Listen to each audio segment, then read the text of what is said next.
impartes de mí tu Santo Espíritu, el precioso Espíritu Santo. Revelación de su palabra. Revelación de su palabra. Porque este lugar es ciudad de refugio. Crea en mí, oh Dios, un corazón puro. Y el título más grande que me ha dado es ser hijo de Dios. Estuvimos hablando acerca, ¿verdad?, de la mañana, acerca de identificando las horas, y hablamos, ¿verdad?, acerca de los lugares donde podíamos ver representado este ciclo, ¿verdad?, de separaciones. Hablamos que en el atrio estaban los días, hablamos que en el lugar, ¿verdad?, santo estaban los tiempos, y hablamos de que en el lugar santísimo están las horas. Y como estamos viviendo tiempos finales donde los fieles tienen que estar muy atentos a la disposición y a la guía de este tiempo que estamos, ¿verdad?, caminando, es muy importante poder identificar no tan solamente los tiempos ni los días, sino también las horas. ¿Cuál es la hora que estamos, ¿verdad?, caminando? ¿Cuál es la hora que está abrazándonos a cada uno de nosotros? Bajo ese escenario hablamos de que había que aprender a identificar la hora del reinicio, hablamos también de la hora de las señales, hablamos también de la hora para confiar en la guía, hablamos también de la hora donde, ¿verdad?, se manifiestan nuestros anhelos, donde hablamos de que todo lo que se quiere debajo del cielo tiene también su hora. Entonces que teníamos también que identificar el momento donde estábamos, ¿verdad?, planteando nuestros anhelos, pero también hablamos y terminamos, ¿verdad?, cerrando la enseñanza de la mañana con la hora de la vulnerabilidad, es decir, aprender a identificar los aspectos donde somos más vulnerables y donde estamos más propensos, ¿verdad?, a fallar. Y es por eso que debemos identificar ese tiempo para poder cubrirlo bajo oración, bajo guía, bajo la ayuda y el sostenimiento del Espíritu Santo. Ok, entrando a eso, entonces sigamos hoy. Dice la Biblia aquí en la Reina Valera 1989. Reina Valera 1989. Dice en 1 Samuel 20, versículo 12. Y Jonatán dijo a David: vive Jehová, Dios de Israel, que cuando yo haya sondeado a mi padre mañana, como a esta hora, la tercera hora, he aquí que si él muestra buen ánimo para con David, ¿no enviaré yo para hacértelo saber? Aquí, ¿verdad?, yo veo que es la hora de discernir.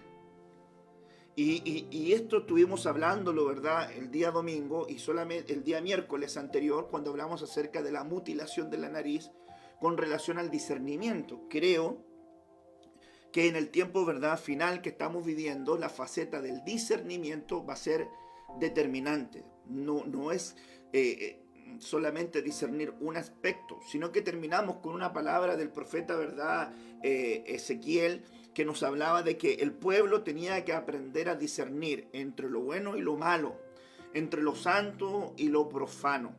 Y hablamos, ¿verdad?, que alguien que tenía mutilación de la nariz perdía la capacidad para poder, ¿verdad?, discernir. Ahora, en este párrafo bíblico, le puse yo a este punto la hora de discernir, porque aquí hay un escenario claramente que tenía que salir a la luz. David estaba involucrado, ¿verdad?, en una especie de odiosidad que tenía Saúl contra él, producto, ¿verdad?, de envidias, producto de carnalidades, dijéramos, de la vida de Saúl, producto de no entender el plan ni el propósito que Dios tenía con él mismo, y también el propósito que Dios tenía con David en particular. Él caminaba y tiritaba por la sombra de la figura de David.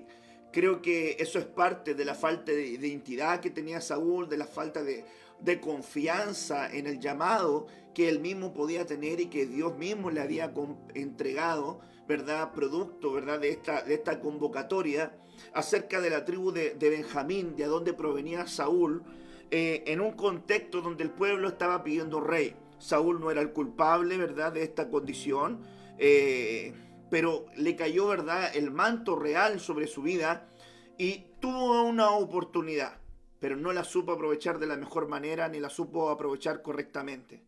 Entonces acá, de alguna manera, el versículo 12, el 13, el 14 en adelante, nos hablan de un contexto en el cual estaba involucrado.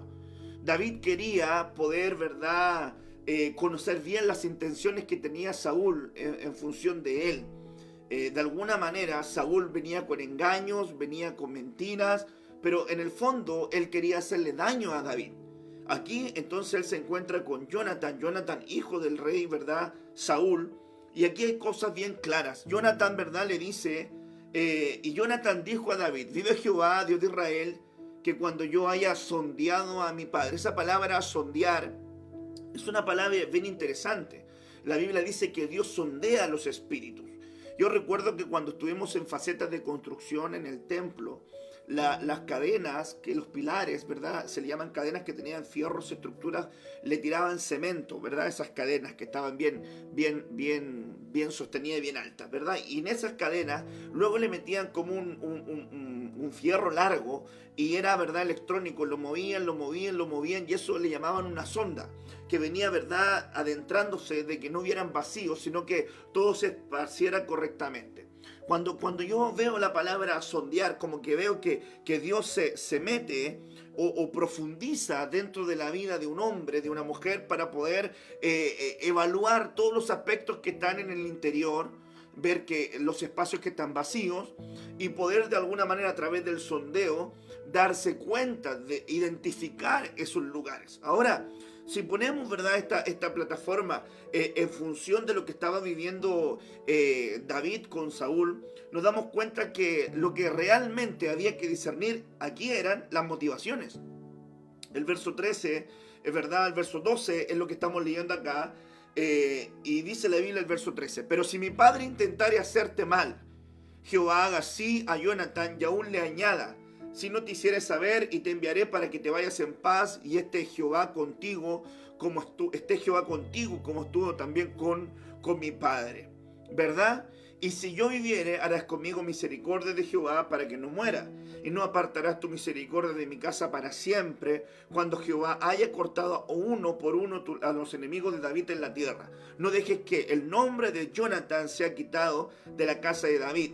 Así hizo Jonathan pacto con la casa de David, diciendo: requiéralo Jehová de la mano de los enemigos de David. Y Jonathan hizo jurar a David otra vez, porque le amaba, pues le amaba como a sí mismo. Me gusta más esta traducción del verso 17, porque este versículo también 17, los del movimiento LGTBI, que son, ¿verdad?, también entre comillas, que se dicen ser cristianos pero gay, ¿verdad?, ocupan ese versículo diciendo que había un amor, ¿verdad?, gay entre Jonathan con David, porque unas versiones traducen que ellos se amaban más que con los hombres, es decir, que se apreciaban, que dice la Biblia que lo amaban más que las mujeres, otra versión.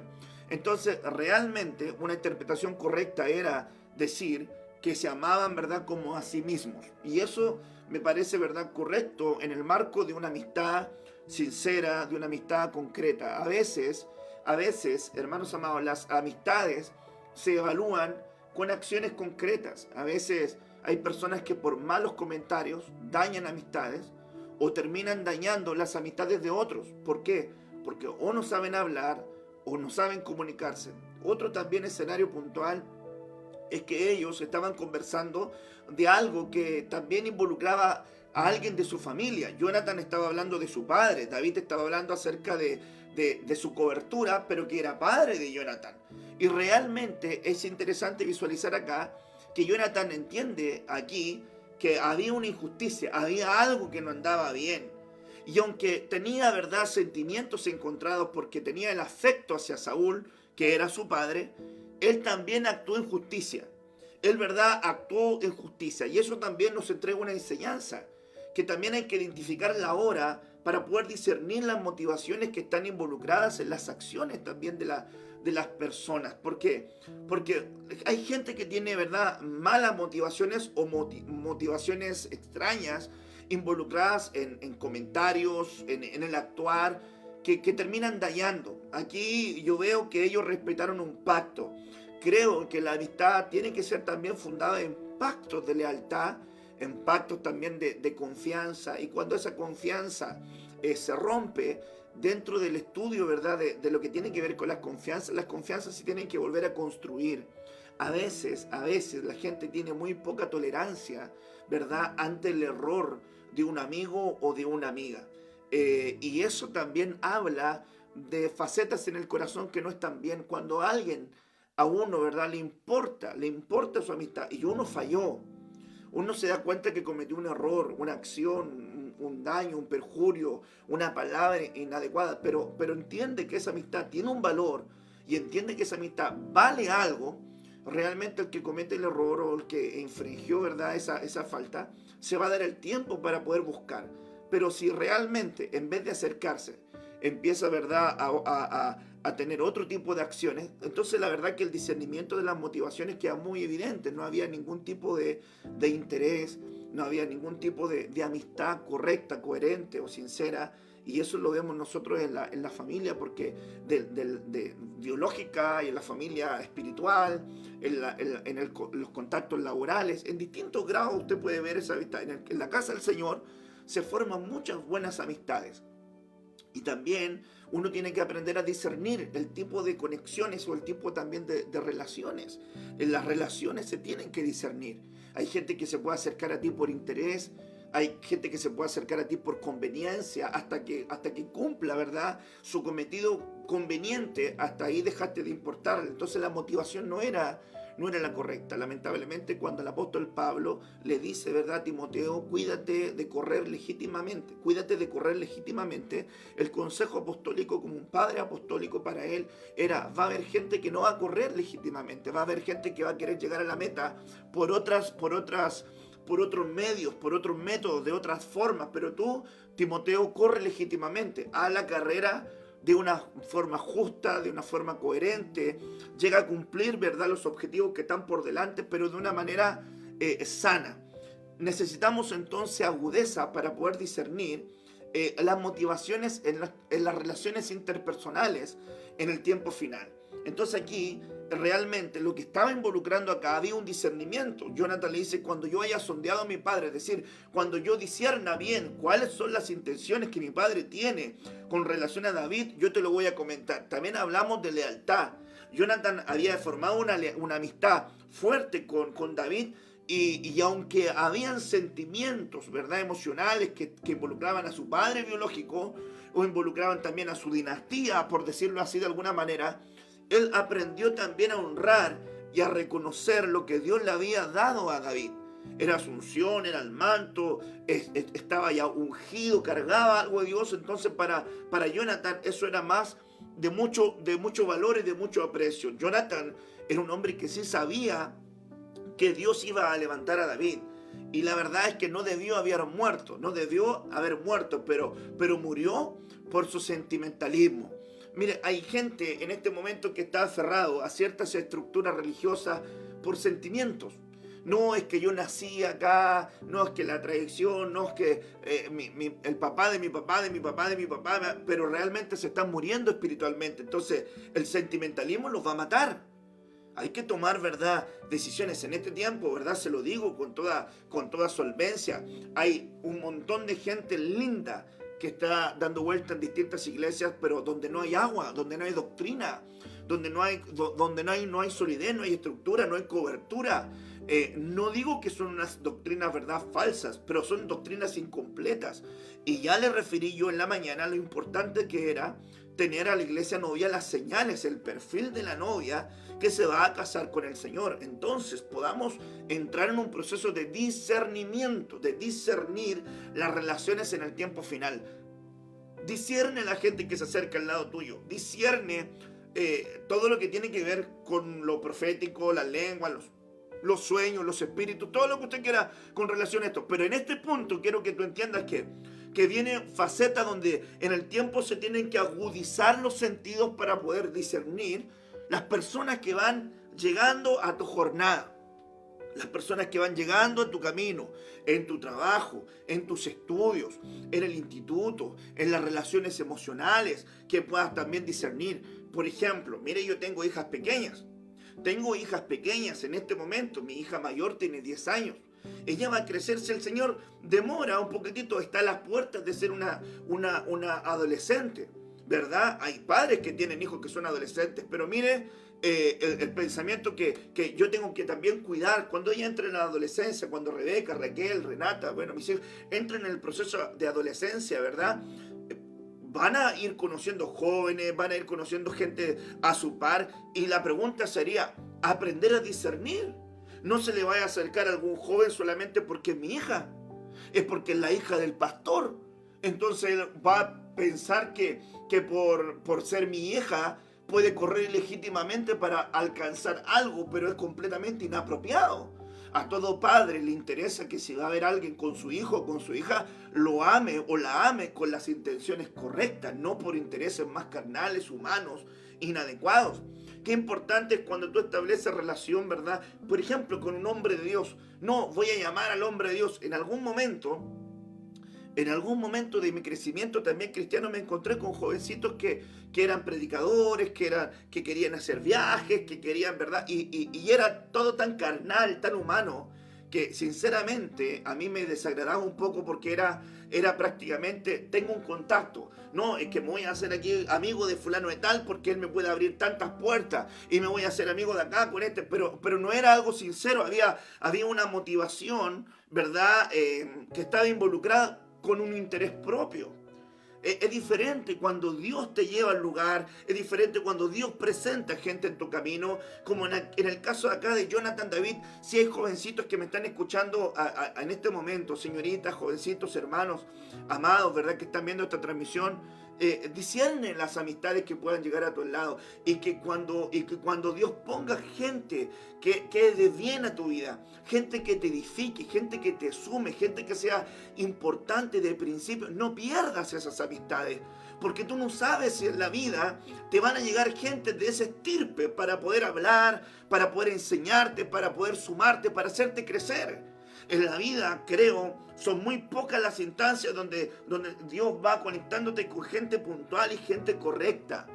Pero cuando logras discernir las personas correctas, cuídate de no perder esas relaciones. ¿Por qué? Porque tú no sabes si vas a volver a poder recuperar algo así en el tiempo.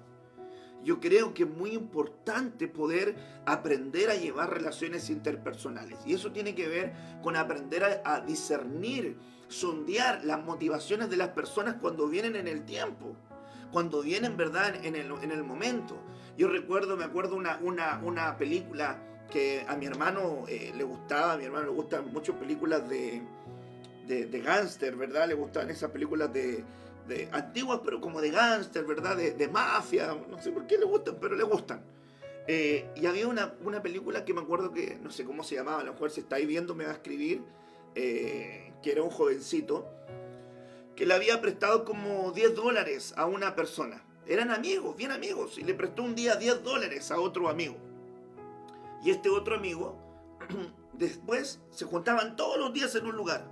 Le prestó los $10. Pero al otro día este amigo no llegó. Al otro día no llegó. Y después este otro empezó a buscarle y no lo encontraba. Pero era su amigo. Y de repente un día lo vio y el amigo se arrancó y se le desaparecía.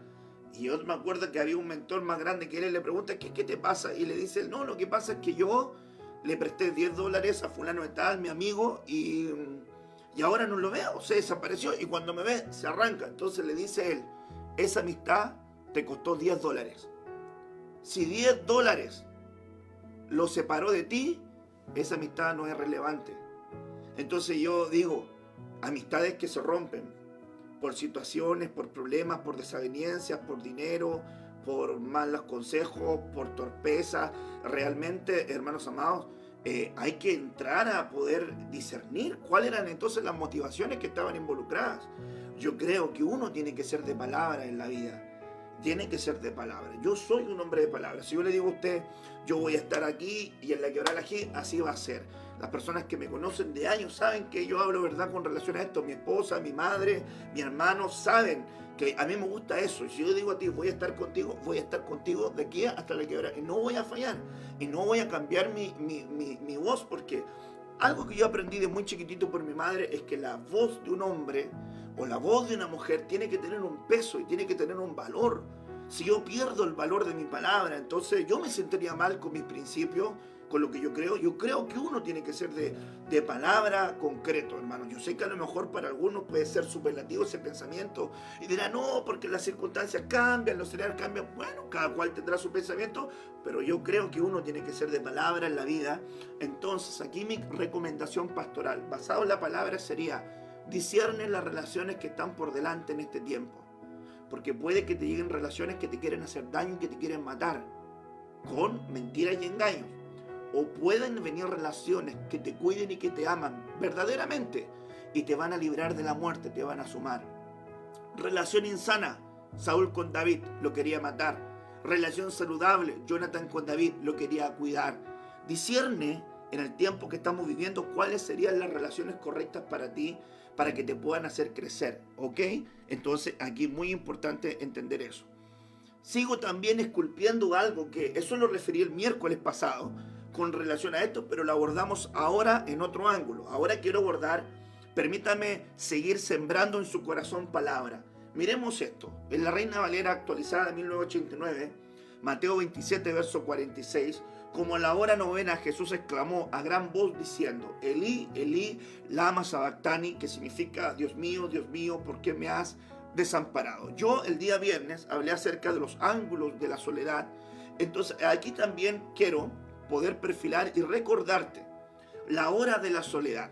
Hay momentos que Dios nos va a llevar a procesos donde vamos a estar solos, y no son procesos donde de alguna manera Dios busca destruirte, o Dios busca, hermanos amados, que tú te autoconsumas en tu dolor, en tu aflicción. No, muy al contrario. La Biblia dice en el profeta Oseas que Dios la llevará a su amada a la soledad para poder hablarle a su corazón. Entonces, la faceta de la soledad, como bien le enseñé, tiene dos perfiles: o el que te forma o el que te deforma. Si tú entiendes el perfil correcto que Dios tiene involucrado para eso, entonces quiere decir que esta soledad va a formar en ti un propósito como estaba establecido en la hora de Cristo. Aquí hay un proceso espiritual del que estaba, ¿verdad?, en la cruz haciendo la voluntad del Padre. A veces, hermanos amados, permanecer en la cruz va a hacer que tengas que vivir momentos muy solitarios. Yo realmente, en términos concretos, soy una persona que me relaciono con mucha gente, conozco mucha gente, me relaciono con muchas personas, pero en sí he aprendido también a identificar la hora de la soledad, momentos donde tengo que estar solo, momentos donde tiene que Dios hablar a mi vida, momentos donde tengo que aprender resoluciones de cosas que tengo que hacer, decisiones que tengo que tomar, momentos donde Dios me lleva a permanecer en la cruz, aunque mi entorno me esté presionando, aunque mi entorno, porque mire, el entorno de aquel que estaba en la cruz, que en este caso era Cristo, estaba ejerciendo una presión muy grande. Si eres el Hijo de Dios, bueno, tanto que tú sanaste a otro, tanto que liberaste a otro, ahora libérate tú. Le pegaron, le maltrataron, le abrieron el costado, le insultaban. Había una presión muy fuerte alrededor de Jesús en la cruz. Y fíjese, interesantemente, el versículo 45 dice que desde la sexta hora descendió oscuridad sobre la tierra hasta la hora novena. Ahora, es interesante ver que como la hora novena, Jesús explica esto.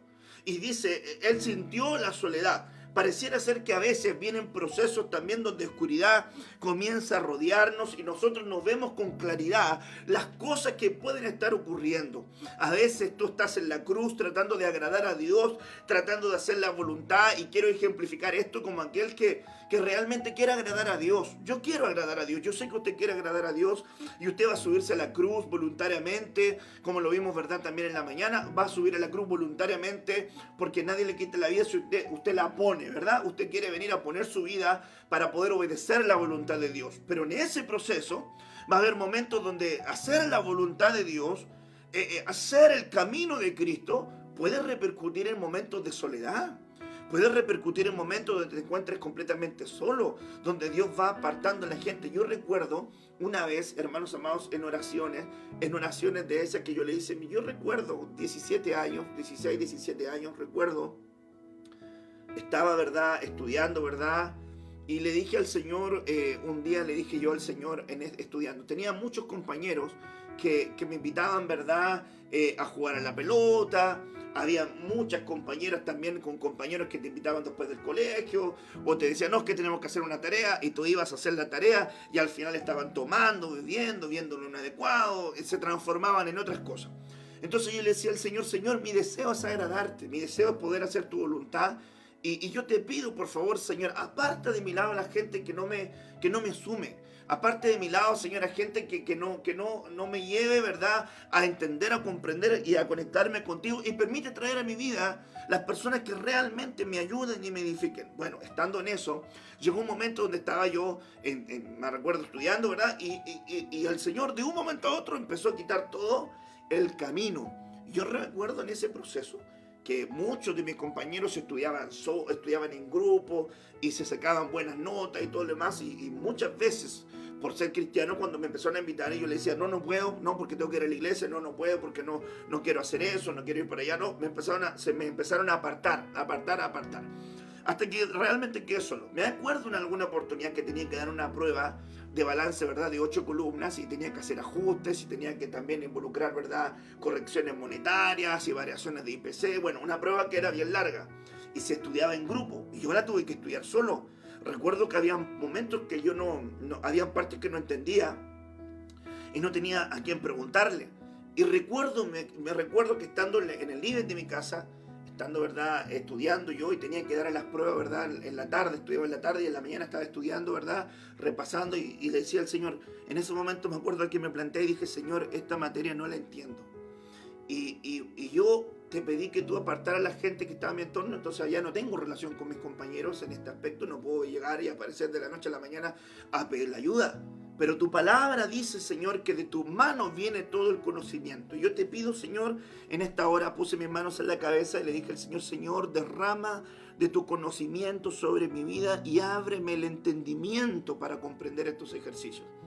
Basta que yo hice esa oración, y en ese momento que oré, vino como un velo que salió de mis ojos, y cuando vi el ejercicio, ¡pum!, era como si siempre lo hubiese entendido. Tomé, lo hice sumamente rápido, y fui y di el examen y me saqué un 7, y recuerdo que fue así. Entonces, a veces, hermanos amados, nosotros tenemos que lograr, aparte de discernir, entender que hay momentos que vas a estar rodeado de personas, pero van a haber momentos que Dios va a querer Dios que tú estés solo. Así ocurrió con Jesús. Ahí en la cruz va a estar haciendo la voluntad. Te quiero comentar esta palabra sobre tu vida. Si tú que estás oyendo esta palabra quieres hacer la voluntad de Dios, estar en la cruz a veces va a ser igual a sentir mucha presión, pero mantente en la cruz, mantente haciendo la voluntad de Dios, aunque te sientas solo, aunque sientas que todo tu entorno está en otra y tú estés solo, y a lo mejor venga el pensamiento como Elías, pero en la faceta positiva. Elías dijo, yo estoy solo, y Dios le dijo, no estás solo, pero él pensaba eso. Pero Jesús expresa eso porque sintió el pecado. No te vas a sentir solo por causa del pecado. Eso vendría siendo otro escenario. El pecado te aparta de la comunión con Dios. No. Estoy hablando de alguien que por hacer la voluntad de Dios entra en procesos de soledad. Tiene que entender y reconocer, identificar la hora de la soledad. ¿Para qué? Para que no se frustre, para que no abra las puertas a la depresión, a la angustia, para que no abra las puertas al miedo, a los terrores, para que no haga las puertas a las vulnerabilidades. ¿Por qué? Por sentirse solo, por sentirse sola, sino que tiene que aprender a identificar esa hora y decir, wow, este es el tiempo entonces que Dios quiere que yo aprenda algo. Este es el tiempo donde Dios quiere que yo reciba una enseñanza de Él. ¿Para qué Dios te tiene solo? ¿Para qué? Para que aprendas también a conocerle a Él. Si tu anhelo, si tu deseo es agradar a Dios, si tu anhelo, si tu deseo es hacer la voluntad de Dios, entonces va a ser el momento donde Dios va a ir formando tu vida. Esto lo hemos ido repitiendo y esculpiendo. Y yo vuelvo a repetirlo y vuelvo a sembrarlo y vuelvo a marcarlo en el corazón. Le hablé del discernimiento el miércoles, le hablé de la soledad el viernes pasado, le hablé del padecimiento el domingo anterior, y parto reconociendo la hora, porque yo no estoy olvidándome de la línea de enseñanzas que le estoy entregando de parte del Señor, porque estoy edificando sobre aquello que estamos enseñándole al pueblo, enseñándole a la iglesia, los cuidados de la novia. No es materia pasada, materia olvidada. En este tiempo nunca debió haber sido así, y en este tiempo no puede ser así, porque Dios te está adiestrando para las cosas que vienen, para las cosas que debes aprender y las etapas que vienen por delante. Lucas 22, verso 53. Habiendo estado con vosotros cada día en el templo, no extendisteis la mano contra mí, pero esta es vuestra hora y la hora del poder de las tinieblas. Jesús les dice, muchas veces tuvieron la oportunidad de hacerme daño. Muchas veces se recuerda pasajes de la Escritura donde decía que le querían echar mano y salía entre medio de ellos. Y se juntaron las multitudes para apresar y él en medio de ellos salía. Él en medio de ellos caminaba. Él en medio de ellos avanzaba. Y no se, de alguna manera no se quedaba en esa condición. Entonces yo miro, hermanos amados, que es muy importante comprender y entender lo que estamos viviendo y lo que está ocurriendo en este momento.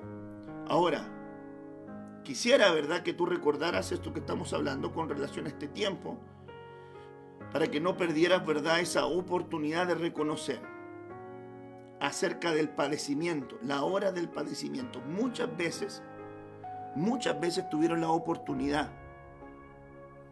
Muchas veces tuvieron la oportunidad de tomarle, ¿verdad? Confírmeme si se escucha. Por favor, me va a tomar un vasito de agua. Confírmeme si estamos avanzando o se detuvo.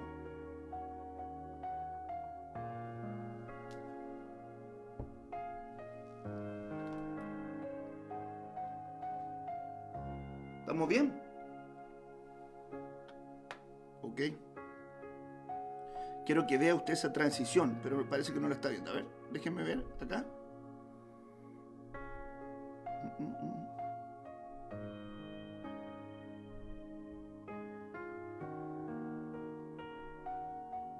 Ese versículo que estoy saliendo ahora se quedó pegado. Es el que quiero que vea usted, pero no le está llegando.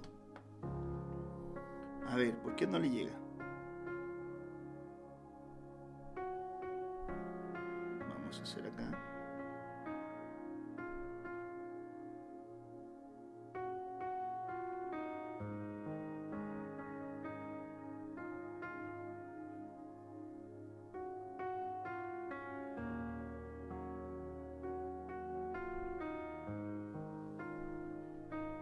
¿Se escucha bien? Ok, sí, se escucha bien. Solamente quiero que se vea el versículo. Aquí hay algo que nos está fallando. Pero quiero que usted vaya viendo también el versículo, ¿verdad? Que no quede pendiente ahí con el versículo. Ahí sí. Ahora sí. Ahora sí. Se había pegado el display de los versículos y usted no lo había podido ver. Perfecto. Entonces ese es el que quería. Perfecto. Ok, ahí estamos. Se había pegado la transición y entonces usted no podía ver el versículo. Y la idea es que usted pueda también ver el versículo y no quede pegado, ¿verdad?, con lo que yo le estoy hablando. Ahora, este es el punto. Fíjese aquí, dice la Biblia, habiendo estado con vosotros cada día en el templo, no extendisteis la mano contra mí. Pero esta es vuestra hora, la hora del poder de las tinieblas. Entonces aquí, yo le estoy hablando acerca de la semana pasada del poder del padecimiento, de un maestro llamado padecimiento. Y vimos la diferencia entre padecer como malhechor y padecer como cristiano, haciendo la voluntad de Dios. Y aunque era hijo, aprendió obediencia por medio del padecimiento. Referimos también lo que era padecer en obediencia. Padecer en obediencia. Entonces aquí me parece interesantísimo poder ver este versículo. ¿Por qué? Porque Jesús le dice que muchas veces quisieron ponerle mano, muchas veces quisieron arrestarlo, muchas veces quisieron tomarle, ¿verdad?, a él y nunca le arrestaron ni le tomaron. La Biblia dice que salía en medio de ellos y se escapaba y no lo podían arrestar. Entonces aquí veo claramente que va a haber una hora de padecimiento. Y esto quiero que usted lo entienda bien. Quiero que lo entienda, quiero que lo reciba, quiero que lo comprenda. Van a haber momentos donde Dios va a permitir que las tinieblas tomen poder sobre ti, porque de alguna manera hay propósitos que se tienen que cumplir. Te lo voy a graficar en la vida de Job. ¿Te recuerdas que Dios le permitió a Job que probara a Job en su patrimonio, en su familia, en su ganado, en su salud. ¿Te recuerdas? Que recuerda que Dios le dijo, ¿verdad? A Job, Dios le dijo a Satanás, ahí tienes a mi siervo Job. Hubo un permiso para que lo tocara. Tinieblas le cayeron a la vida de Job y Job no entendía lo que estaba ocurriendo. Sin embargo, había un propósito también involucrado en eso. Aquí Jesús lo dice claramente. Habiendo estado con vosotros cada día en el templo, no extendiste la mano contra mí. Es decir, no me podías tocar. Ninguno de ustedes me podía tocar. Yo predicaba, yo sanaba, yo exhortaba, hacía milagros, la multitud me seguía y libremente estaba.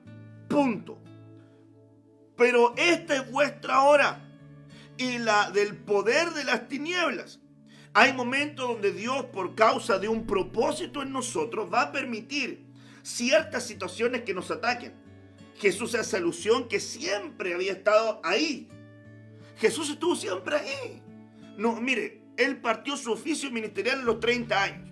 31, 32, 33, 33 y medio. Siempre estuvo predicando y en el primer mes, en el primer semestre, en el primer año que Él estaba haciendo la obra, ya la gente podía entregar y quisieran haberle matado, pero 3 años y medio. Y Jesús lo refiere y dice, ninguno de ustedes me podía tocar. Esto habla también de la providencia de Dios, de que si hay cosas que a ti te pueden tocar, es porque está permitido del Señor. Pero tampoco te perturbes si estás queriendo, como bien digo, agradar a Dios. Si tu deseo es honrar a Dios, si tu deseo es servir a Dios con tu casa, con tu familia, con tus hijos, y por ahí, en ese proceso vienen padecimientos, bendito sea el Señor, porque así también padeció Cristo, y tú eres la iglesia, el cuerpo de Cristo. Entonces pueden venir padecimientos y pueden venir situaciones que en el presente tú no entiendas, que en el momento presente tú no comprendas, pero luego Dios va a ir revelando y va a ir manifestando aquellas condiciones que tú necesitas entender y comprender. Entonces, qué interesante poder visualizar lo que estamos nosotros mirando en ese párrafo, ¿verdad?, bíblico con relación al cuidado que tenemos que tener en Dios de entender cuando vienen padecimientos y vienen situaciones que nosotros no comprendemos, pero pareciera ser que son parte también de un propósito divino. Entonces yo quisiera trasladarte esa palabra, providencia de Dios, la providencia de Dios. En algún momento nosotros podemos ver desde la lectura bíblica a Ananías, Misael y Azarías. Muchos de los jóvenes hebreos y príncipes que estaban en Babilonia tuvieron la oportunidad de poder permanecer en pie. Sin embargo, el miedo, el terror, la ausencia de cultura, la ausencia de comunión, la ausencia de relación con Dios les hizo, ¿verdad?, olvidarse de aquello que Dios había hablado al pueblo. Mire, Daniel estuvo conectado con la palabra a través de la oración, a través de la devoción, y también él encontró, ¿verdad?, una palabra de Jeremías que lo conmovió tanto que él se vistió de cilicio, ¿verdad?, se vistió de ceniza, en humillación, rogando a Dios el perdón. Estaba en comunión, pero Ananías, Misael y Azarías, que son Sadrach, Mesac y Abednego, así lo conoce la gente, pero ya me gusta Ananías, Misael y Azarías.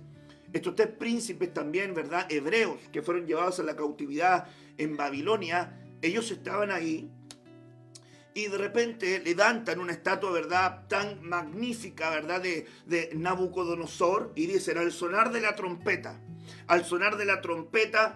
fíjese algo, como que había que decidir, porque dice ahí la palabra, a la hora donde suene la trompeta, todos se deben arrodillar.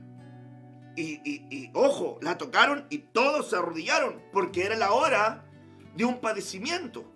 Era la hora de la evaluación para ellos. Sin embargo, que ellos se quedaron en pie. Y cuando los miraron, dijeron, bueno, ustedes no obedecen el decreto del rey. Ustedes no se quieren postrar.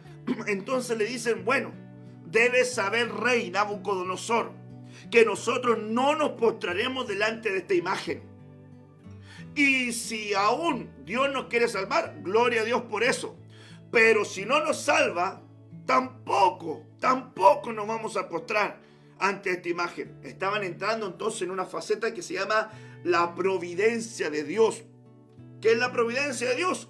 Confiar que Dios va a tener la mejor resolución para ti, aunque no vaya de acuerdo a lo que tú piensas que Dios tiene que hacer por ti. Esto es muy interesante también comprenderlo.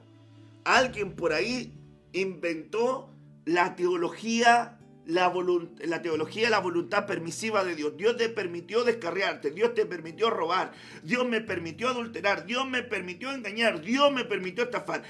Daban la voluntad permisiva de Dios. Eso no existe. Eso no existe. Dios no te permite robar, Dios no te permite matar, Dios no te permite violar, Dios no te permite engañar, Dios no te permite eso. Dios no te permite que tú estés haciendo cosas que vienen a destruir ambientes, familias, hogares, personas, iglesias, trabajo. No, Dios no te permite eso. Eso es una tergiversación de la palabra de Dios. Eso no existe. Alguien inventó, hermanos amados, alguien inventó la voluntad permisiva de Dios para justificar el descarrío, el desvío y el desorden. Eso no existe.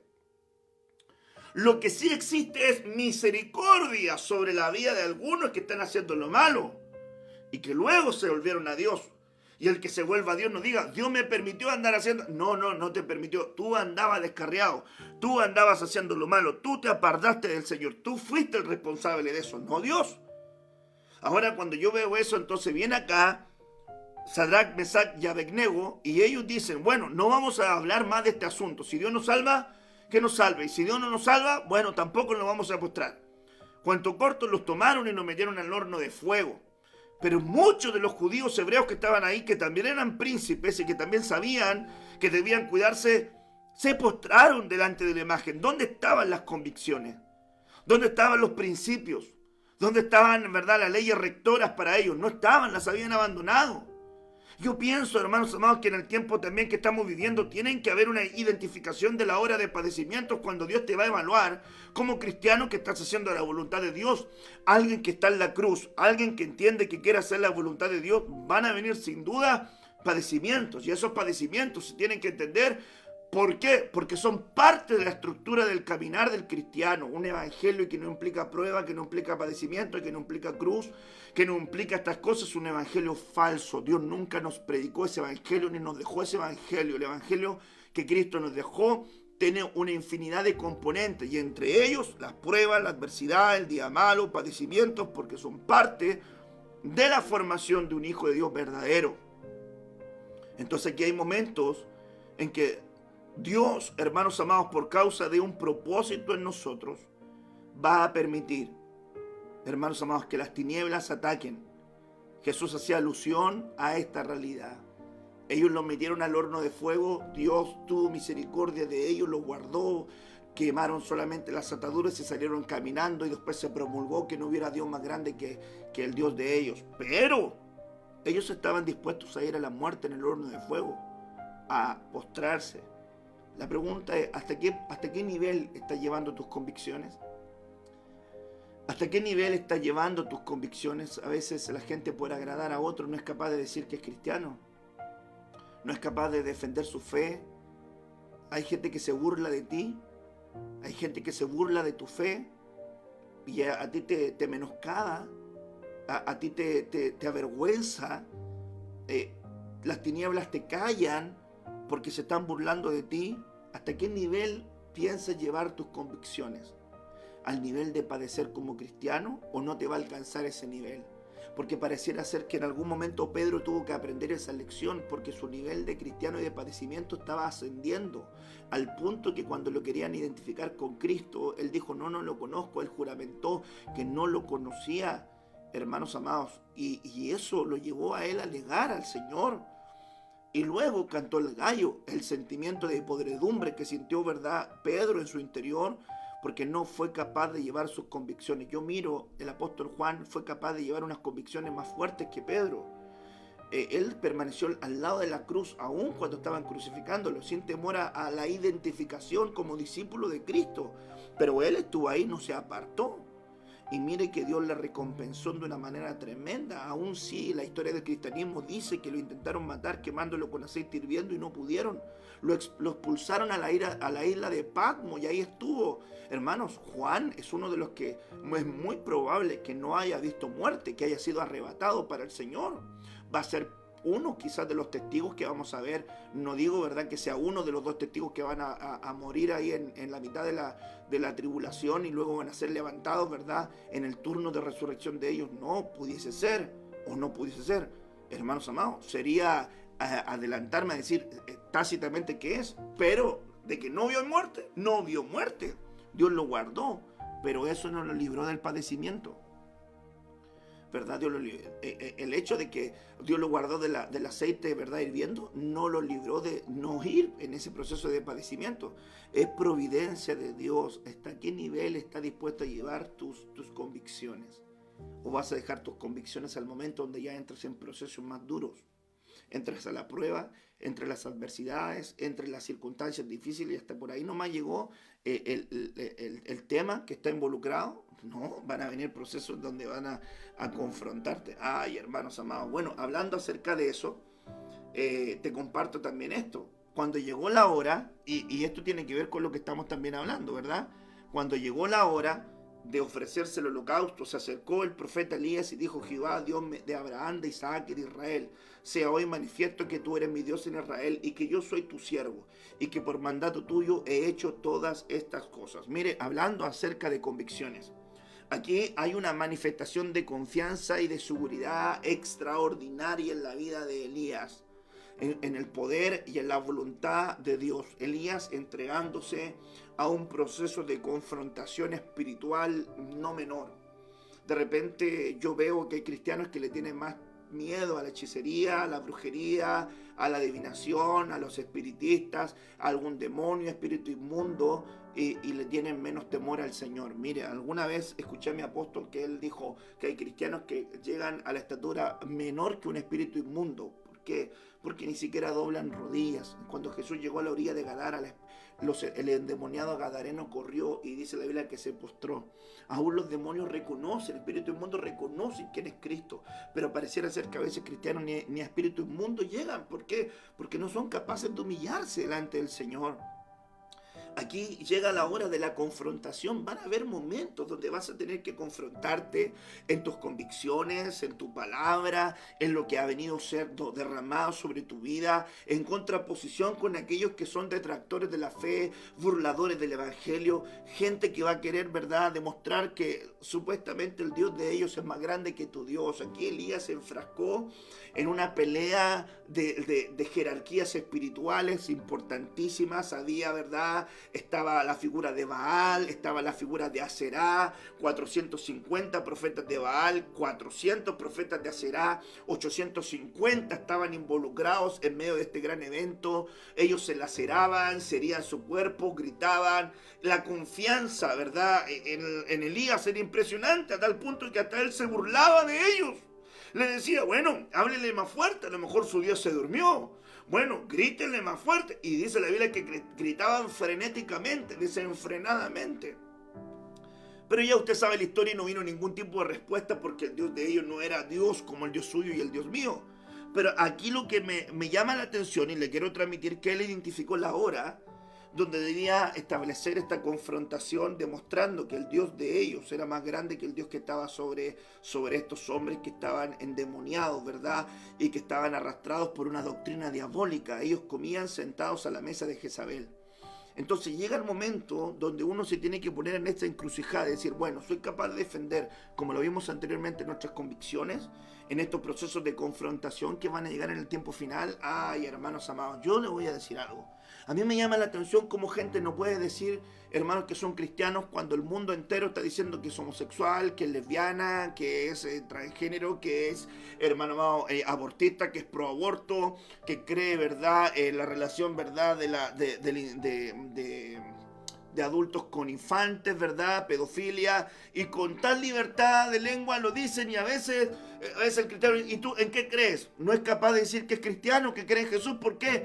Por medio de la crítica, por medio del sistema, por medio de la sociedad. Va a llegar el momento que tienes que establecer las batallas de altares, donde tú vas a decir: no, yo tengo un altar, y sé que sobre este altar cae fuego, y sé sobre este altar que Dios me oye, y sé en este altar hay buey, en este altar hay semillas, en este altar hay agua, y en este altar también hay oración, y en este altar también hay fuego. Y yo creo que el Dios que me llamó es el Dios que está conmigo, dentro de mí, a mi lado, sosteniéndome y ayudándome. Pero, hermanos amados, yo creo que este tiempo final implica mucha definición. Así también lo referimos el 31 de diciembre, es un año de definición. En este tiempo donde hay gente que va a salir muy definida de su casa y otra gente va a salir muy reprobada de su casa. Es un tiempo de definición. Es un tiempo también de definición. Yo sé y le hablo a aquellas personas que están mirando esta palabra y que están conectados. ¿Por qué? Porque es lícito. Alguno dice el Día del Padre, estaría comiéndose una torta, tomando once, hermanos amados, alguna comida en familia. Y está bien, yo no voy a obligar a nadie, hermanos amados, a estar al pendiente de la palabra. Le diré, lo invitaré, le diré, oye, ¿sabes qué? Escúchala. Pero son decisiones que cada cual tiene que ir tomando y tiene que estar adentrando dentro de su vida y que van a repercutir verdaderamente en la mejor versión de lo que tú eres. Hay gente que va a tener que tomar resoluciones en este tiempo y decir, ¿soy verdaderamente hijo de Dios? ¿Mi casa verdaderamente sirve a Dios? ¿O es solamente un mandato enseñado por hombres? Porque realmente los religiosos tenían un mandato enseñado por hombres, pero ellos realmente no vivían lo que tenían que vivir. Un evangelio de labios, pero con un corazón lejos. Un evangelio de hipocresía y por dentro lleno de huesos muertos, le dijo el Señor a los fariseos. Hermanos amados, no podemos limpiar el vaso por fuera. Ahora tendremos que limpiarlo por dentro. Y limpiar el vaso por dentro es también darnos a la tarea de poder establecer convicciones muy fuertes en nuestra vida. Confrontación, altar. Ay, hermanos, reconoce la hora que va a llegar. Pedro y Juan subían juntos al templo. Miren la hora. ¿A la hora qué? A la hora de la oración. Reconoce por favor este tiempo en tu vida. ¿Por qué los servicios de oración son los menos populares? ¿Por qué los servicios de oración son los menos interesantes para mucha gente? Cuando debieran ser parte de la estructura importantísima de una iglesia. Y que mucha gente debería participar de eso. ¿Sabe por qué? Porque la definición del templo para Dios es casa de oración. Mi templo, casa de oración será llamada. Casa de oración será llamada. Y a mí me llama la atención cuando el hermano batalla con la oración. Cuando la hermana batalla con la oración. Cuando no le gusta orar, no quiere orar, no siente una carga por orar. A mí me llama la atención. Eso a mí me llama la atención. ¿Cómo se alimenta? No es tan solamente que usted escuche, porque usted puede escuchar, pero sin oración, ay hermano, la oración es como el combustible, la oración es como la benzina. Usted es un vehículo y necesita las leyes del tránsito para poder andar por las pistas, por las carreteras, por los caminos, pero sin benzina, aunque tenga leyes de tránsito y tenga el vehículo, no va a poder moverse. Entonces, la oración es el combustible para alguien que realmente tiene que ser conducido. Y aquí los apóstoles tenían claramente identificado esto. No podían separarse del ministerio de la oración y de la palabra. Ellos subían juntos al templo a la hora novena, las 3 de la tarde, que era la hora de la oración. Y ahí, en la hora de la oración, también te encuentras con encrucijadas donde tienen que activarse también su fe. Mire, la gente que ora es gente que se le nota. La gente que ora es gente que manifiesta también en su carácter cambios.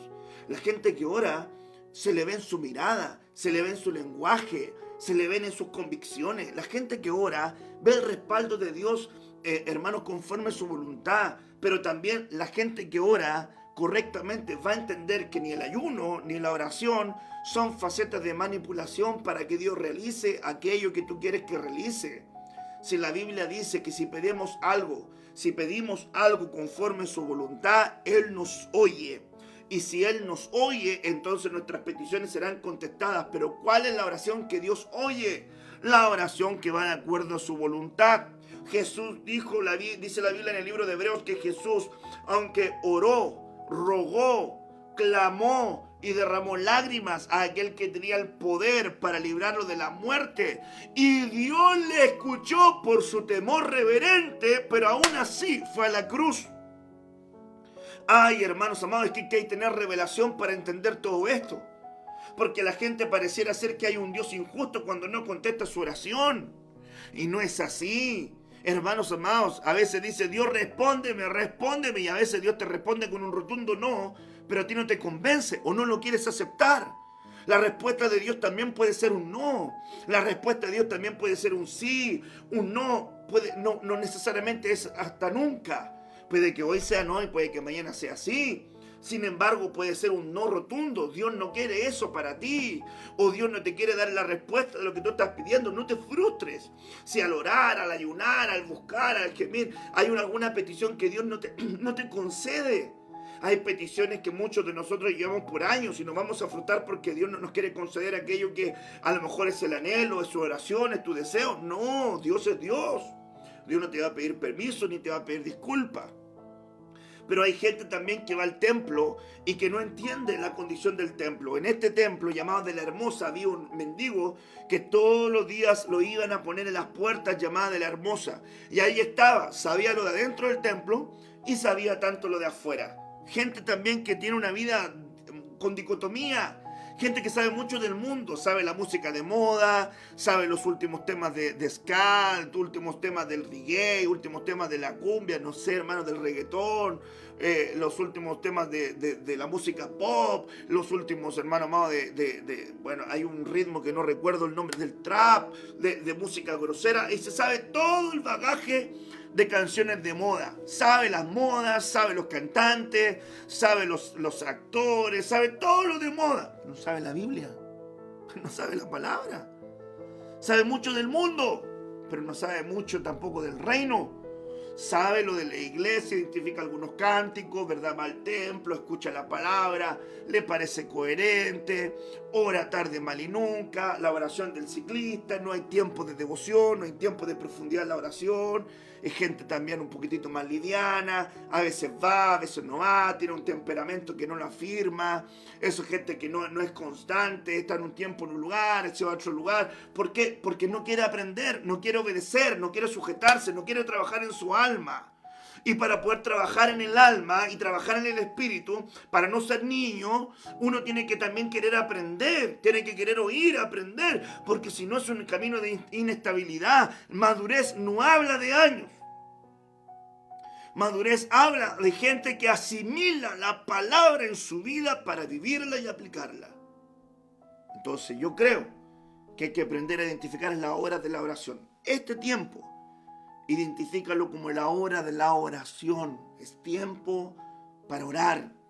Es tiempo para buscar de rodillas la voluntad de Dios. Es tiempo para rogar a Dios su ayuda en tus etapas de vulnerabilidad. Es tiempo para buscar ayuda en Dios para la provisión. Es tiempo de buscar ayuda en Dios para la contención. Es tiempo de buscar ayuda en Dios para que la fe no se apague, para que la esperanza esté activa, para que el Señor vaya guiando, vaya direccionando los pasos en tu jornada y para que lo que vaya Dios trayendo en tu camino sea de acuerdo a su voluntad. Si haces la voluntad de Dios, por dura que sea, hacer la voluntad de Dios en muchos casos no es lo más fácil, pero es lo más recompensado en la eternidad. Hacer la voluntad de Dios no es lo más fácil, pero es lo más recompensado en la eternidad.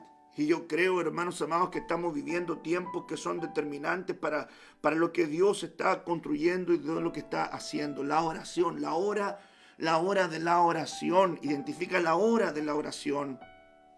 Mateo 25, verso 13. Aquí está la manito de la oración, lo que va pegado en la oración. Velad, pues, porque no sabéis ni el día ni la hora. Mateo 26, verso 40, volvió a sus discípulos y los halló durmiendo y dijo a Pedro: así que no habéis podido velar ni una sola hora conmigo, la hora de velar. Esta es la hora, hermanos amados, donde tenemos que estar nosotros apercibidos.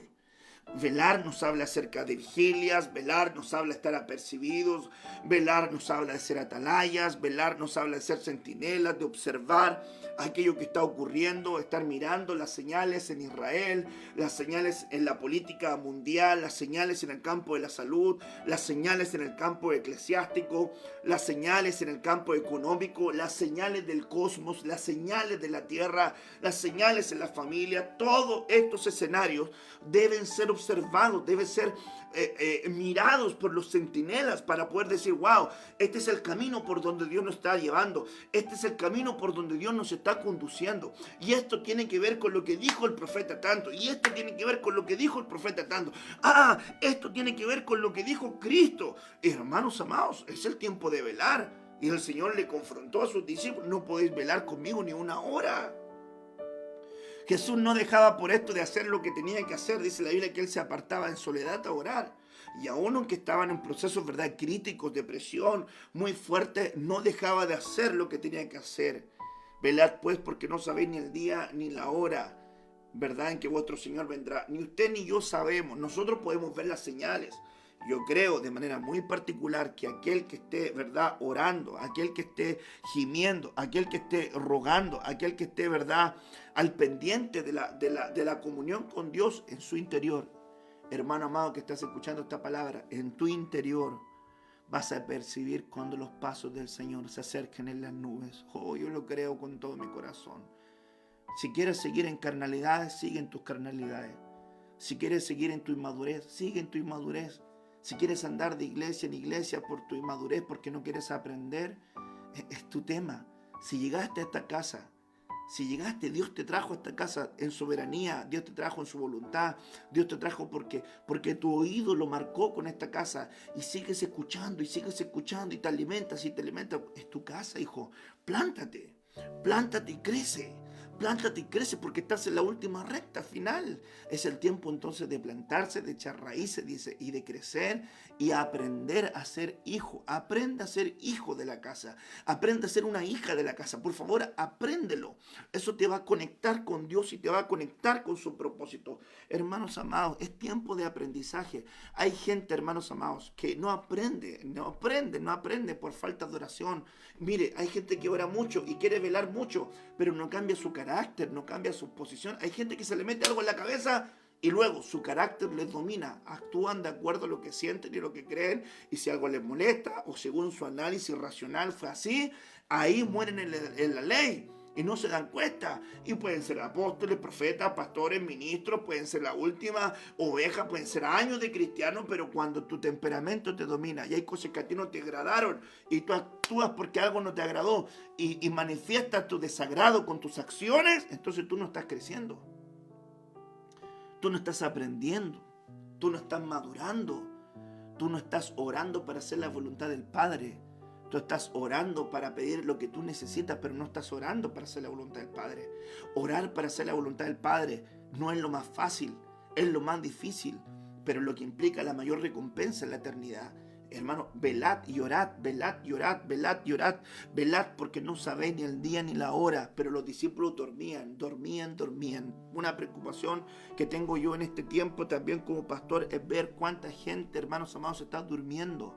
Hay gente en este tiempo que no está pendiente de la oración, se está consumiendo su energía tal cual como estábamos antes en el templo. Nunca no se congregaban, no oraban, no leían la palabra, no se discipulaban, no estaban conectados con la vida de Dios. La Biblia dice, ajenos a la vida de Dios,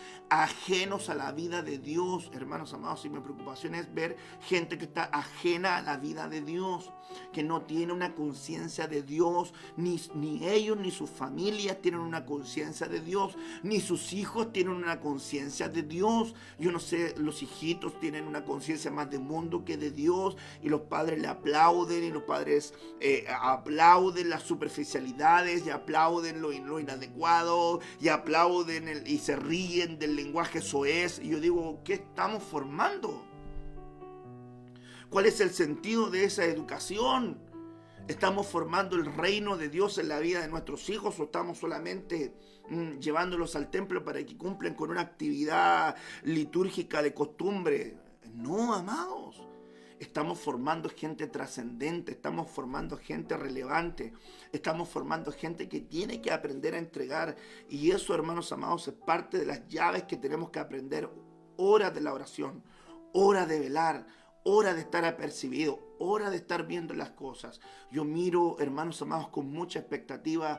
A veces miro las noticias, miro lo que Dios está haciendo, miro lo que Dios está hablando, medito en esto, medito en las noticias que están ocurriendo, miro lo que está ocurriendo en Estados Unidos, medito en las visiones, medito en la lectura y medito en estas cosas y digo, wow, Señor, tengo que hablarle al pueblo, tengo que ir preparando a la congregación, tengo que ir preparando a tu rebaño. Dame luz, dame gracia, dame visión, dame claridad para poder establecer un surco correcto por el cual tengo que llevar al pueblo, Señor. Entonces sobre esa temática, sobre ese direccionamiento te voy hablando, te voy compartiendo, no por llenar un culto, no por llenar una agenda, por un sentido de propósito completamente intencional en lo que estamos exhortando, en lo que estamos entregando. ¿Por qué? Porque estamos viviendo tiempos finales. La hora, identifica la hora. Ay, hermanos amados, pero la hora viene y la hora es cuando los verdaderos adoradores adorarán al Padre en espíritu y en verdad, porque también el Padre busca a tales que le adoren. La hora de adoradores, ¿será esta la hora de los adoradores? Ay, hermanos amados, en el último tiempo ha habido una proliferación de cánticos espontáneos, de alabanzas profundas. Escuchaba yo una alabanza, ayer estaba yo leyendo, estaba estudiando la palabra, ¿verdad? Ya tranquilo, aún en la noche, y cuando la leía, escuché una adoración que me conmovió tanto, que levanté mis manos y comencé a orar a Dios y a adorar su nombre, y descendió la presencia del Señor y me quebrantaba y derramaba lágrimas adorando al Señor, porque escuché un cántico de oración que se elevó a adoración, oración que se eleva a adoración. Era una petición. El que estaba cantando, el salmista, estaba expresando una oración y esa oración la llevó a una faceta de adoración, y yo me conmovía mucho en mi espíritu porque decía, wow, qué lindo lo que Dios está derramando en un tiempo final para aquellos que están entendiendo que son adoradores y que son adoradores en espíritu y en verdad. La hora viene y la hora es, la hora viene y la hora es. Yo creo que en este tiempo tiene que haber una proliferación de la alabanza y la adoración más profunda que crezca dentro de ti y se desarrolle. Amado, encuentra la adoración que está dentro de ti. Encuentra la adoración que está dentro de ti. La adoración es un estilo de vida. La adoración no es cantar lento. La adoración es un estilo de vida. El que es servidor tiene que ser un adorador al Señor tu Dios. Adorarás y a Él servirás. Adoración también, la palabra griega es proskuneo, y la palabra proskuneo es postrarte, como rendirte. La verdad que siento bien sabrosa esta palabra, esta enseñanza, para poder compartir la verdad sobre tu vida, y sé que la estás recibiendo. ¿Por qué? Porque hay una gracia bien linda en lo que estamos compartiendo. La hora de los adoradores. La hora de aquellos que tocan la atmósfera, los que provocan ambientes. La Biblia habla acerca de esto. La Biblia habla de los nagán. La Biblia habla de los tañedores. David era un tañedor. Y dice la Biblia que cuando Saúl estaba atormentado, le dijeron, tráiganme un nagán, tráiganme un tañedor. Y la definición era alguien que sabe tocar, alguien que es adiestrado, pero no solamente que toca un instrumento, sino que imparte.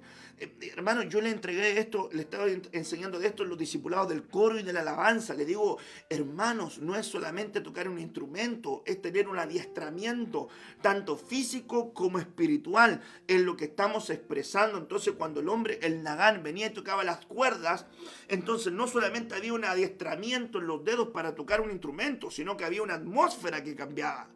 Una atmósfera que cambiaba, y las atmósferas también son necesarias para poder impartir lo profético. Es por eso que también usted ve que cuando nosotros adoramos, muchas hermanas se cubren, porque también una de las palabras, hermanos amados, de la visitación de ángeles y también de adoración para cubrirse, implica también la palabra adoración. Implica la palabra adoración. Entonces, cuando nosotros adoramos, hay una atmósfera que se crea, y eso es los Juanes Bautistas que sumergen a la gente en las aguas para que vengan luego los mensajeros. Sumergir las aguas para los mensajeros, sumergir las aguas para los mensajeros. ¿Y saben lo que provoca una adoración sincera? Quebrantamiento. Una adoración sublime provoca quebrantamiento. La gente, cuando empieza a entrar en esa frecuencia de adoración, comienza a quebrantarse, comienza a expresar. Soy un convencido de aquel que adora es alguien que tiene algo para entregar. Entrega lo mejor, tiene una adoración sin reservas. tiene una adoración sin reservas. Mire, yo oro acá y canto al Señor junto a mi esposa con las alabanzas que vemos, que están grabadas de distintos ministros, ¿verdad? Las de la casa y todo lo demás, pero extraño tanto, extraño como usted no se imagina el estar sentado ahí en el templo con los hermanos tocando sus instrumentos. Lo extraño mucho y le digo al Señor, Señor, cómo extraño estar en tu casa. Entiendo la sensación de David que decía, porque prefiero estar un día en tu casa que mil fuera de ella. Porque es mejor un día en tus atrios que fuera en moradas de maldad. Porque aún preferiría yo estar en los atrios, pero estando ahí. Esa sensación que decía David cuando él decía, oh, yo me alegré con los que me decían, a la casa del Señor iremos. ¿Cuánta gente no se alegraba por ir a la casa de Dios? ¿Va a ir al templo? Ay, sí, yo no quiero ir, voy otro día. Ay, oye, pero no vas hace un mes. No importa, ahí voy a ver cuando me acuerde voy. Ahora tengo que viajar, ahora tengo que ir a la playa, ahora tengo que ir a hacer negocios, ahora tengo que hacer... Mire, hay gente que el arrebatamiento le va a caer en un mal día. Lo va a pillar en el mejor negocio. Lo va a pillar en el descanso, lo va a pillar en el veraneo, lo va a pillar en cualquier parte. No porque eso sea malo, es porque eso se transformó en su verdadera prioridad, ajenos a la vida de Dios. Ajenos a la vida de Dios, estando en la empresa, estando en los negocios de este mundo, ¿verdad? Trabajando secularmente, no me desconecté de la vida de Dios. A mí me llama la atención cuando hay gente que dice que el mundo lo desconecta. Es responsabilidad de cada uno de nosotros estar conectados con Dios, estar conectados con su palabra, estar conectados con esa frecuencia divina. Oh, aleluya. Es responsabilidad nuestra de mantenernos como adoradores, conectados con el Señor, orando, gimiendo, rogando. Yo me pongo a pensar siempre, hay veces que yo en lo cotidiano, hermanos amados, cuando llegamos tarde con mi esposa, de días cansadísimos, hermanos, de poder estar predicando, enseñando, de congresos, actividades, su consejería, sus visitas, etcétera, todo lo que implica cansado, como usted también se cansa, ¿verdad?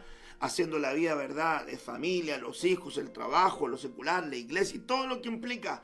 Y muchas veces, hermanos amados, veo a ella y digo, wow, no me puedo cansar para pasar tiempo contigo, Señor. Y ahí doblo mis rodillas.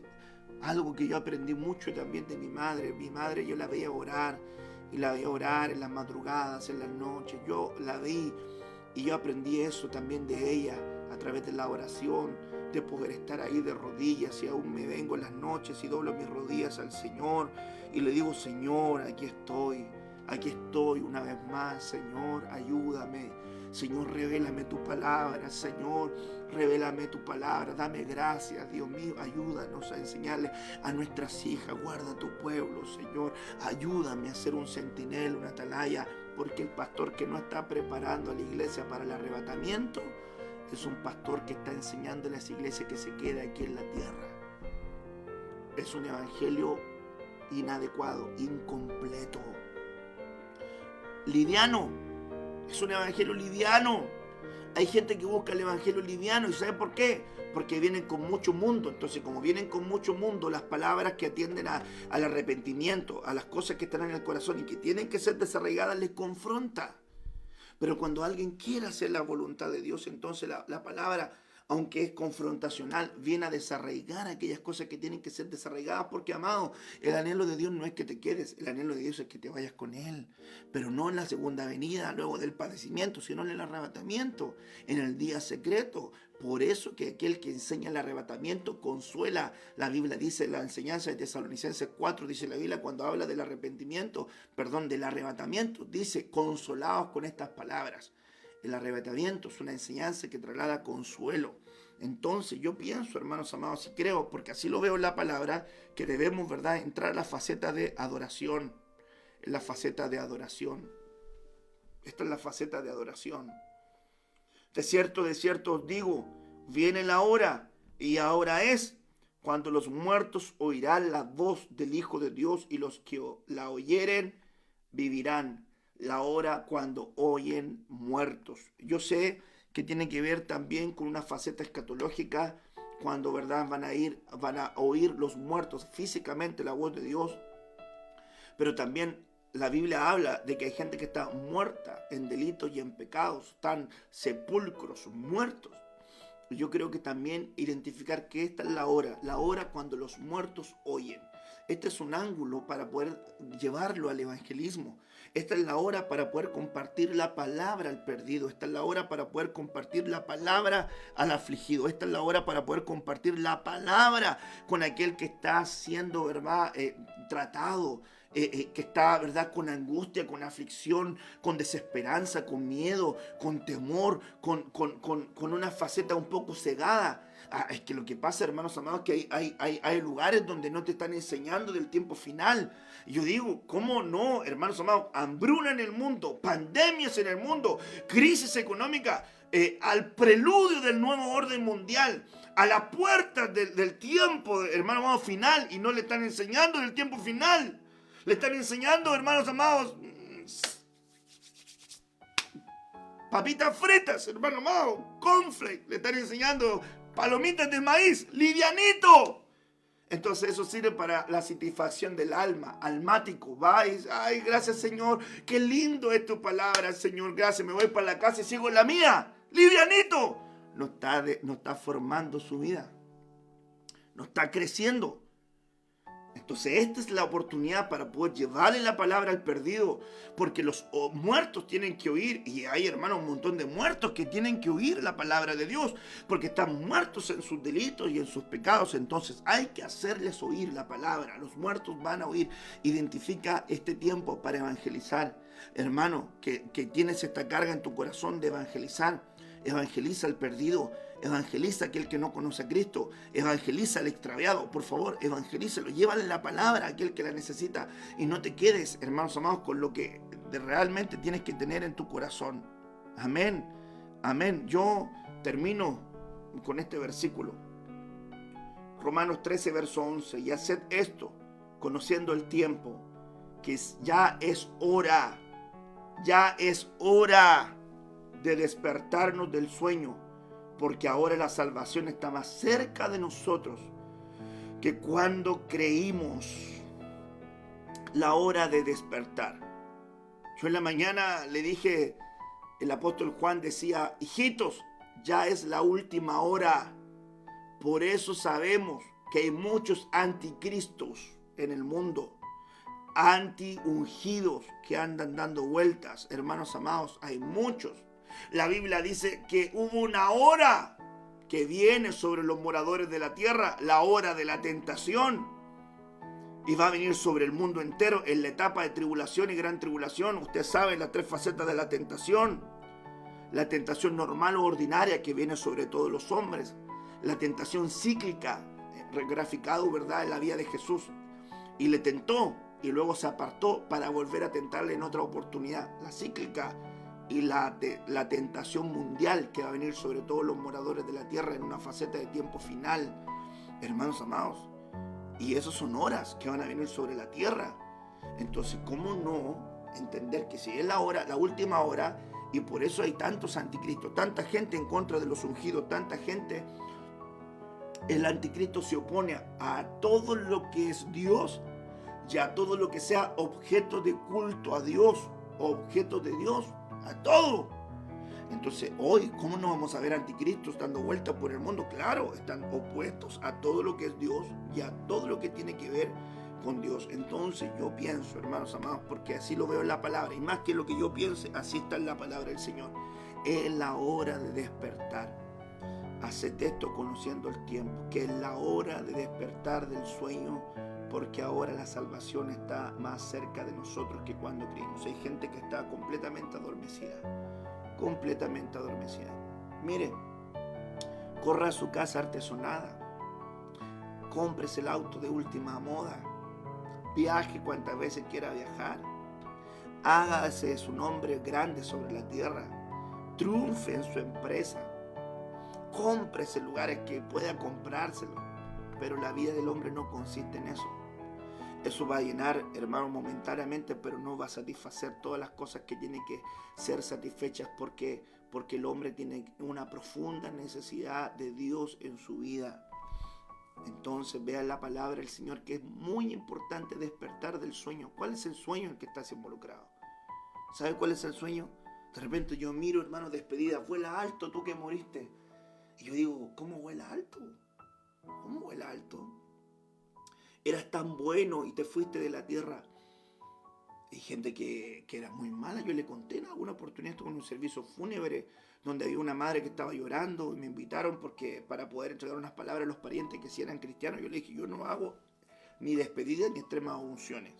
Si yo sí voy a ir a evangelizar y entregarle palabras a los que quedan en vida. Porque yo no le voy a hablar al muerto, porque la Biblia dice que los muertos ya nada saben. El cuerpo, ¿verdad? Nos referimos, ¿verdad? Entonces yo me ponía a pensar y decía, una señora estaba diciendo, era tan bueno, eras el mejor hijo. Y por al lado escuché, menos mal que se murió este traficante que tenía a todos los niños en la droga. Entonces yo diría, wow, hay gente que piensa que al partir se va con el Señor. Y la pregunta sería, ¿qué le hace pensar? ¿Cuál es el sueño que está viviendo? El sueño que están viviendo, que pueden hacer todo lo malo y vivir apartado de Dios y luego se van a ir con Él. Eso es un sueño. Eso es un sueño. No es realidad. Nada más lejos que la realidad. Nada más lejos que la realidad. No va a participar de ese día glorioso sin santidad. Nadie verá al Señor.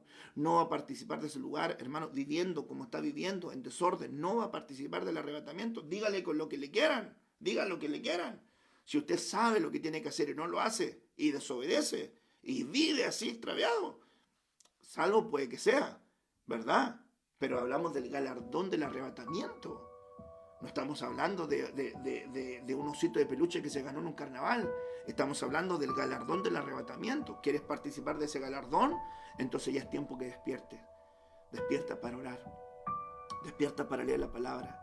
Despierta para congregarte. Despierta para formarle a tu familia una conciencia de Dios. Para que tu hijo tenga una conciencia de Dios. Para que tú tengas una conciencia de Dios, varón. Tú que te has dejado guiar por tu esposa aún en caminos aparte de la voluntad de Dios, pero por no tener una convicción, una firmeza, por no tener una voz espiritual, has dejado que te arrastren y no has logrado defender también convicciones, la falta también de sacerdocio. Entonces yo creo que es muy importante entonces despertar del sueño, de la indiferencia que estamos viviendo. Bendito sea el Señor, bendita sea su gloria. Es tiempo de despertar. Es tiempo de abrir nuestros ojos. Ahí Jesús le dijo, ¿verdad? Que alzaran sus ojos y que miraran y que la cosecha estaba lista y que el tiempo había sido cumplido y había llegado y que la mies estaba madura y que la mies es mucha y los obreros son pocos y que debíamos rogar al Padre que envíe obreros, ¿verdad? A su mies. Y yo creo que es muy importante esto. Miren, nunca los mensajes, hermanos amados, que tienen que ver con arrepentimiento y que tienen que ver con identificar las cosas que debemos identificar han sido los más populares, pero son los más necesarios. Son los más necesarios. Nosotros necesitamos, hermanos amados, poder crecer en ese direccionamiento en Dios y poder rogar al Padre que Él nos ayude y que Él establezca en nosotros esa guía tan necesaria. Yo quisiera orar por esta palabra tan linda y tan sabrosa que hemos podido compartir en esta noche, que ha sido de mucha edificación y que yo la he disfrutado mucho al compartírtela y sé que tú también la estás masticando y disfrutando. Padre, en el nombre de Jesús, yo oro por la vida de tu pueblo, la vida de tu iglesia, rogando y suplicando tu guía, tu luz, tu direccionamiento. Que venga, Señor, la mano tuya y poderosa sobre la vida de los tuyos, Señor. Te ruego y te imploro y te suplico que tú nos ayudes a poder identificar las horas correctas que estamos viviendo, para no equivocarnos, Señor, ni en el tiempo, ni en el día, ni en la hora, Señor amado, de que tú estás trayendo a la iglesia para que ellos identifiquen el tiempo, el día y la hora que estamos viviendo, Señor. Trae, Señor, entendimiento a tu pueblo para comprender y para entender aquello que tú nos has estado exhortando y hablando. Bendice esta palabra en el corazón de los tuyos, en el nombre poderoso de Jesús. Amén y amén.